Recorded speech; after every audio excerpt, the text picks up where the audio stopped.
오늘의 주요 뉴스입니다. 교육부가 만 5세 초등학교 입학에 이어 외고 폐지안도 원점 재검토할 수 있다는 입장을 밝혔습니다. 충분한 고민 없는 일방적인 추진에 스스로 신뢰도를 깎아내리고 있습니다.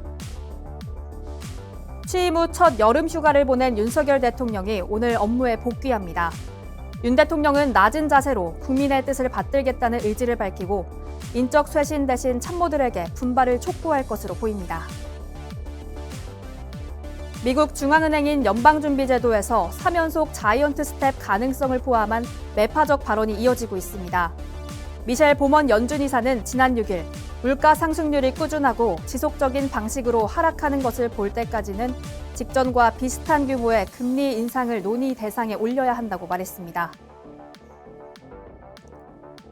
한국 최초의 달 탐사선인 다누리가 지난 5일 미 플로리다주 케이프 커네버럴 우주군 기지에서 발사돼 달로 가는 길에 진입했습니다.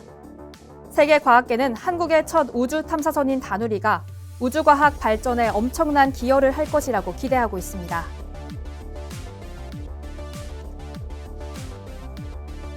코로나19 신규 확진자 수가 엿새째 10만 명을 넘어섰습니다. 코로나19 예방 백신을 맞아도 항체 형성이 잘 되지 않는 중증 면역 저하자에게 오늘부터 항체 치료제 이부실드 투약이 시작됩니다. 국민의힘 비상대책위원회 출범과 동시에 자동 해임 위기에 처한 이준석 대표는 전면전에 돌입했습니다.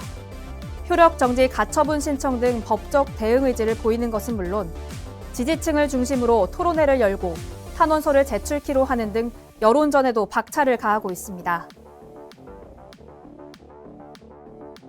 홍준표 대구시장이 이준석 대표가 당의 비상대책위원회 추진에 법적 대응을 예고한 것을 비판하고 나섰습니다. 홍 시장은 자신의 SNS를 통해 절차의 하자도 치유됐고 당원까지 적법하게 개정된 만큼 이 대표의 가처분 신청은 소용없어 보인다며 이같이 밝혔습니다.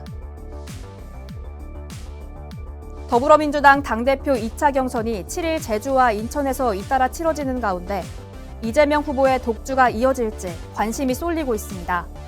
이 후보는 6일 강원, 대구, 경북에서 치러진 첫 경선에서 권리당원 득표율 74.8%의 압승을 거두며 대세론을 입증했습니다.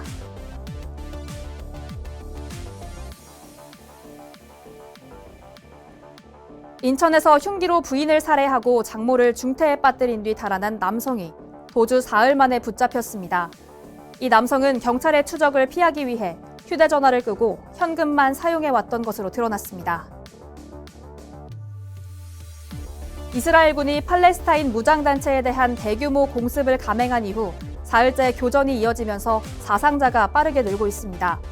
팔레스타인 어린이 6명을 포함해 최소 24명이 숨졌는데 이스라엘은 이번 충돌이 일주일 이상 지속될 수 있다고 예고했습니다.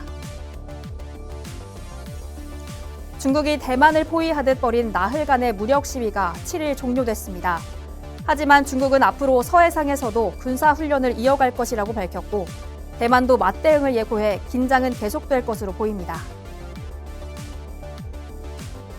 추석을 앞두고 장바구니 물가가 치솟으면서 정부가 대응책 마련에 나섰습니다. 이번 주 추석 민생 안정 대책을 발표할 예정인데요.